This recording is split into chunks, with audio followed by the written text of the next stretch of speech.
Concentration terms को पढ़ते हैं। ये आपका आखिरी पार्ट है इस चैप्टर का। कॉन्सेंट्रेशन टर्म्स में सबसे पहले आती है परसेंटेज कंपोजिशन, आपको निकालनी आनी चाहिए। परसेंटेज कंपोजिशन निकालनी तो बेहद आसान है, परसेंटेज कंपोजिशन निकालनी तो बेहद आसान है। मैं आपको सिंपल तरीके से समझाता हूं कि परसेंटेज कंपोजिशन कैसे निकाली जाती है। मान लो कि आपके पास H2O है, H2O को अगर आप ध्यान से देखोगे तो उसमें 2 हाइड्रोजन है, सही है, 1 ऑक्सीजन है। 2 हाइड्रोजन के हिसाब से 2 ग्राम हाइड्रोजन ही हुआ, 2 ग्राम आपके पास हाइड्रोजन है। 2 हाइड्रोजन का मतलब क्या होगा, एक हाइड्रोजन का वेट कितना होता है 1 ग्राम, 2 का कितना होगा 2 ग्राम। ऑक्सीजन कितनी है, एक ही है, तो ऑक्सीजन का वेट कितना है 16 ग्राम। तो टोटल एक H2O का वेट होता है 18 ग्राम। यस, तो अगर मैं बोलूं कि चलो परसेंटेज निकाल के बताओ मुझे हाइड्रोजन का मास परसेंटेज कितना है, हाइड्रोजन का मास परसेंटेज कैसे निकालोगे। हाइड्रोजन टोटल पूरे मॉलिक्यूल में अवेलेबल है 2 ग्राम, उसको किससे डिवाइड करोगे 18 ग्राम से, टोटल वेट से, इनटू क्या करोगे 100। ये होता है आपका परसेंटेज कंपोजिशन निकालने का तरीका। समझ में आ गया सबको। और ये किसके बराबर आएगा, और आप कैलकुलेट करोगे तो 11.11 या 12 के बराबर आएगा। अगर मैं बोलूं चलो परसेंटेज ऑफ ऑक्सीजन निकाल के बताओ कैसे निकालना है, तो क्या करोगे, पूरे कंपाउंड में ऑक्सीजन कितनी है 16 ग्राम, टोटल वेट कितना है 18 ग्राम, इनटू क्या करोगे 100। तो इस तरह से आप क्या कर सकते हो, ऑक्सीजन का परसेंटेज कैलकुलेट कर सकते हो। This is how you can calculate it, ठीक है, परसेंटेज कंपोजिशन। अब हम चलते हैं कि कॉन्सेंट्रेशन टर्म का मतलब क्या होता है। देखो अगर तुमने चाय अच्छी बना दी, सपोज करो अगर तुमने चाय अच्छी बना दी, तो तुम्हारे को ना ऐसे करके जो कोई बधाइयां देगा, वेरी गुड, बल्ले बल्ले, शामा शामा, वो क्या कहेगा, वो कहेगा तुमने चाय कैसे बनाई, तुमने उसके अंदर बताओ चीनी कितनी डाली, तुमने उसके अंदर बताओ चाय पत्ती कितनी डाली। क्या कोई तुमसे पूछते हो कि तुमने पानी कितना डाला। हर बार अगर तुम कोई चीज अच्छी बनाते हो तो तुमसे सोल्यूट की मात्रा पूछी जाती है, सॉल्वेंट की बजाय। तो कॉन्सेंट्रेशन का मतलब क्या होता है, कोई भी सॉल्यूशन उसके अंदर 2 चीजें होती है, एक सोल्यूट और एक सॉल्वेंट, तुम्हें पता है। तो सोल्यूट जो क्वांटिटी में कम होता है, सॉल्वेंट जो क्वांटिटी में ज्यादा होता है। सॉल्वेंट चीजों को घोलता है, सोल्यूट चीजों में घुलता है।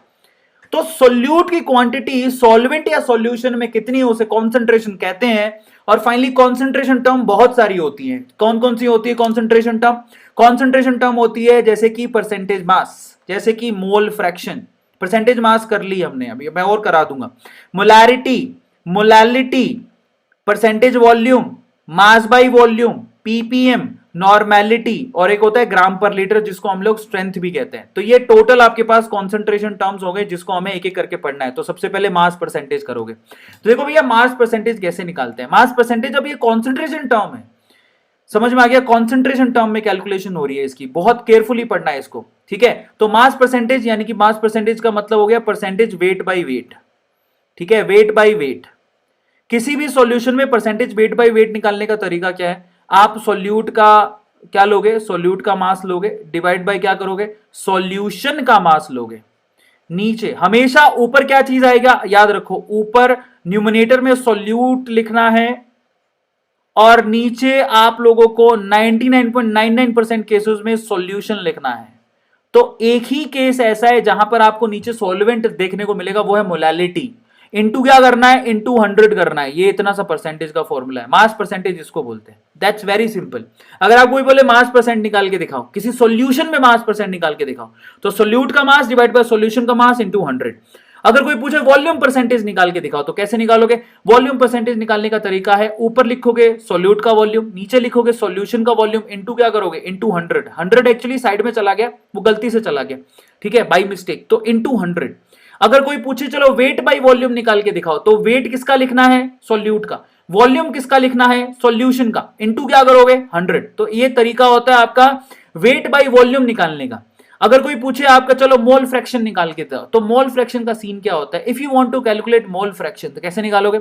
उसका तरीका ये है कि अगर आपके पास किसी कंटेनर के अंदर मान लो कि 2 सब्सटेंस है, एक ए है और दूसरा बी है, मतलब ए मान लो सॉल्यूट है, बी मान लो सॉल्वेंट है, उससे आपने सॉल्यूशन बनाया, then you can calculate the mole fraction. Mole fraction of A आप अलग से कैलकुलेट कर सकते हो, मोल फ्रैक्शन ऑफ बी आप अलग से कैलकुलेट कर सकते हो। कैसे कैलकुलेट करोगे, उसमें आपको मोल्स ऑफ ए लेने हैं, उसको टोटल मोल से डिवाइड कर देना, इसी को मोल फ्रैक्शन कहते हैं। That's very easy. यहां पर आपको मोल्स ऑफ बी लेने हैं, उसको आप लोग टोटल मोल से डिवाइड करोगे, उसी को बोलते हैं मोल फ्रैक्शन ऑफ बी। और जब भी आप इन दोनों को मोल फ्रैक्शन को जोड़ोगे, एक्स ए प्लस एक्स बी करोगे, तो बेसिकली उसका टोटल किसके बराबर होता है, 1 के। ये आपके पास मोल फ्रैक्शन का रिलेशनशिप होता है। Now will talk about molarity which is the most important term in chemistry. Molarity कैसे निकाली जाती है, मेरे शब्दों पर ध्यान देना। मोलैरिटी निकाली जाती है द मोल्स ऑफ सोल्यूट पर litre volume of solution. Definition सबको पता होना चाहिए, मोलैरिटी का डेफिनेशन होता है द मोल्स ऑफ सोल्यूट पर लीटर वॉल्यूम ऑफ सॉल्यूशन। ऊपर सोल्यूट के मोल लेते हैं, नीचे आप लोग वॉल्यूम लेते हो सॉल्यूशन का। अगर आपने यहां पर दो वॉल्यूम को मिक्स कर दिया गया है, मान लो कि आपके पास एक कंटेनर था और ये एक कंटेनर था, इस कंटेनर का जो मोलैरिटी है वो M1 था, इसका वॉल्यूम V1 था, इस कंटेनर का मोलैरिटी है M2 और इसका वॉल्यूम V2 था। अगर आपने इन दोनों को मिक्स किया, if you mix these two, तो यहां पर आप ये रिलेशन से फाइनल क्या कर सकते हो, इस रिलेशन से M1 V1 is always equal to M2 V2। Is it clear? अगर आप दो मिक्स करते हो, दो पर्टिकुलर सॉल्यूशंस को मिक्स करते हो, then you can calculate the overall this equation is applicable M1 V1 is equal to M2 V2। नहीं, ये मिक्सर के लिए नहीं है, आई एम सो सॉरी, ये डिल्यूजन के लिए है, आई एम सो सॉरी, ये डिल्यूजन के लिए है, जब आप डिल्यूट करते हो। ठीक है, तो यहां पर एक गलती हो गई, मिक्सिंग ऑफ टू सॉल्यूशन, ये गलत है, आई एम सो सॉरी, मैंने ध्यान नहीं दिया। M1 V1 is equal to M2 V2 आप कब लगाते हो? This is not for M1 V1, ये उसका एग्जांपल नहीं है। उसका एग्जांपल क्या है कि मान लो आप कोई कंटेनर लो और उसके अंदर ऑलरेडी एक सॉल्यूशन है, ठीक है, अगर आपने ऊपर से उसमें पानी डालना शुरू कर दिया तो सॉल्यूट के मोल्स कभी चेंज नहीं होते। इन दैट केस अगर आप लोग यहां पर फ्रेश मोलैरिटी निकालना चाहते हो तो आप ये इक्वेशन को यूज कर सकते हो, M1 V1 is equal to M2 V2।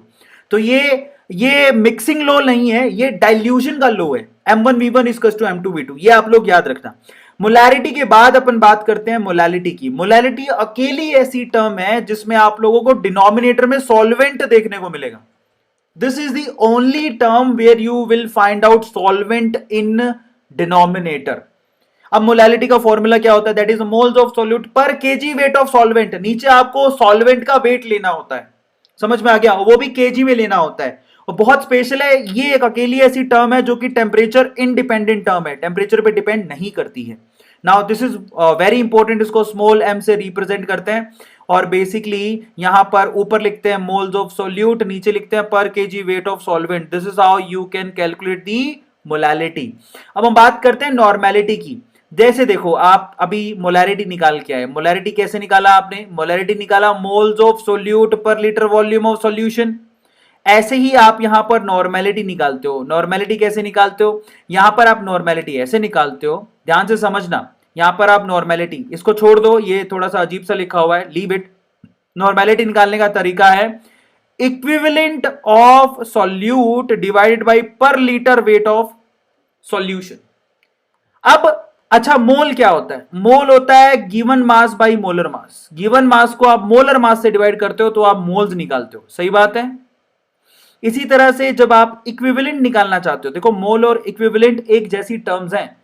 अगर आपने मोल निकाला तो क्या किया? Given mass by molar mass. अगर आपको इक्विवेलेंट निकालना है तो क्या करना पड़ेगा? Given mass by equivalent mass.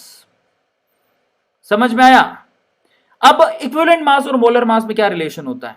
If you want to calculate equivalent mass which is equals to molar mass divided by N factor. और एन फैक्टर क्या होता है मैं बहुत बार कैलकुलेट करके दिखा सकता हूं। किसी भी एसिड के लिए एन फैक्टर होता है H+ कितने दिए, किसी भी बेस के लिए एन फैक्टर होता है OH- कितने दिए, समझ में आता है? सो यहां पर ओवरऑल मोलैरिटी का मतलब होता है मोल पर लीटर वॉल्यूम, तो नॉर्मेलिटी का मतलब होता है इक्विवेलेंट पर लीटर वॉल्यूम।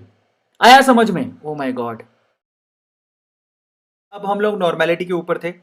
नॉर्मेलिटी में मैंने आपको समझाया कि नॉर्मेलिटी निकालने का तरीका क्या होता है। नॉर्मेलिटी निकालने का तरीका होता है, जैसे मोलैरिटी निकालने का तरीका क्या होता है? मोलैरिटी क्या होता है? मोलैरिटी होता है given number of moles divide by volume. इसी तरह से नॉर्मेलिटी क्या होता है? That is equivalent divided by volume, that's it, और कुछ नहीं होता। जैसे आप नंबर ऑफ मोल्स कैसे कैलकुलेट करते हो? नंबर ऑफ मोल्स कैलकुलेट करने का तरीका होता है given mass by molar mass, ये मैंने सिखा दिया है। वैसे ही इक्विवेलेंट कैलकुलेट करने का तरीका क्या होता है? Given mass by equivalent mass, ये आप लोग याद रखोगे। अब इक्विवेलेंट मास कैसे निकाला जाता है? इक्विवेलेंट मास निकाला जाता है molar mass divided by N factor. N factor कैसे निकालते हैं मैं आपको बहुत बार सिखा चुका हूं, आप सिर्फ एक बार यूं लिख देना कि how to calculate N factor by Arvind Arora, you will find out N factor कैसे निकालते हैं। अब हम चलते हैं पीपीएम, पार्ट पर मिलियन। इसकी शब्द पे जाओ, पीपीएम, ये क्या है? पार्ट पर मिलियन। ये लिखा हुआ है पर मिलियन। इससे पहले तुम एक और करके आ चुके हो, परसेंट करके आ चुके हो ना। परसेंट जब आप निकालते हो, वेट परसेंट, जब आप वेट परसेंट निकालते हो तो आप क्या करते हो? वेट परसेंट में आप लोगों ने क्या किया था? आपने 100 से मल्टीप्लाई किया था। वेट परसेंट में ऊपर आप वेट सोल्यूट का लेते थे, नीचे आप वेट सॉल्यूशन का लेते थे, उसको 100 से मल्टीप्लाई करते थे, उसको बोलते थे वेट परसेंट। समझ में आ गया? अब यहां पर ये परसेंट है, अब ये तो कह रहा है पर मिलियन, तो इसका मतलब आपको कुछ नहीं करना, यहां पर सिर्फ 10⁻6 यानी कि मिलियन से मल्टीप्लाई करना है। तो अगर कोई मुझे पूछे कि पर मिलियन, पार्ट पर मिलियन का मतलब क्या होता है, that's very easy, it is like percent. Percent में आप 100 से मल्टीप्लाई करते हो, तो पर मिलियन में आप लोग किससे मल्टीप्लाई करोगे, पीपीएम में पर मिलियन में 10⁻6 से मल्टीप्लाई करोगे। अगर पर बिलियन लिखा है तो 10⁻9 से मल्टीप्लाई करोगे। ट्राई टू अंडरस्टैंड कि इसका मतलब क्या है। Is this clear to all of you? बताओ जरा फटाफट से मुझे। पर मिलियन में आप लोग 10⁻6 से मल्टीप्लाई करते हो, जबकि पर बिलियन में आप 10⁻9 से मल्टीप्लाई करते हो। इसको बोलते हैं पीपीएम एंड पीपीबी। बाकी सारी चीजें सेम होती है। ये किन के लिए एप्लीकेबल है? मान लो आप घर पे खीर बनाए हो, तो खीर में ऐसा थोड़ी है तुम मुट्ठी भर पकड़ के वहां उसके अंदर इलायची डाल दोगे या केसर डाल दोगे, वो एक दो दाना डलती है। कल को गलती से तुमने मुट्ठी भर इलायची डाल दी तो तुम पूरा खिचड़ी जो भी तुम बनाओगे खराब कर दोगे। तो पार्ट पर मिलियन उनके लिए होता है जिनकी मात्रा सॉल्यूशन में बहुत कम होती है। जैसे कि खीर में केसर एक दो दाना डलती है, खीर में इलायची एक दो दाना डलती है, थोड़ी खूब सारी डाल दोगे, उनके लिए यूज होती है। लास्ट में आता है ग्राम पर लीटर, जिसको हम लोग स्ट्रेंथ भी कहते हैं। This is also called strength. जब भी आप किसी सॉल्यूशन में, ध्यान से सुनना, ग्राम पर लीटर किसी सॉल्यूशन का निकालना है तो आपको क्या करना पड़ेगा, उस सॉल्यूशन में मास लेना पड़ेगा सॉल्यूट का। ऊपर देखो अभी भी सॉल्यूट का मास ही है, नीचे क्या लेना पड़ेगा, सॉल्यूशन का वॉल्यूम। मास बाई वॉल्यूम को हम लोग क्या बोलते हैं, ग्राम पर लीटर। मास बाई वॉल्यूम को ग्राम पर लीटर बोलते हैं। मास बाई पर लीटर वॉल्यूम, मास पर लीटर वॉल्यूम को ग्राम पर लीटर कहा जाता है। इसको हम लोग स्ट्रेंथ के नाम से भी जानते हैं, आप लोग याद रखिएगा। तो अगर मैं बोलूं what is the relation between molarity and strength, तो molarity is equals to strength divided by molar mass. Molarity is equals to strength divided by molar mass. अगर स्ट्रेंथ को मोलर मास से डिवाइड कर दोगे तो आपके पास मोलैरिटी आ जाएगी। Please आप इसको नोट डाउन करके रख लेना। तो इस तरह से कॉन्सेंट्रेशन टर्म्स में हमारी पूरी तरह से खत्म हो गई।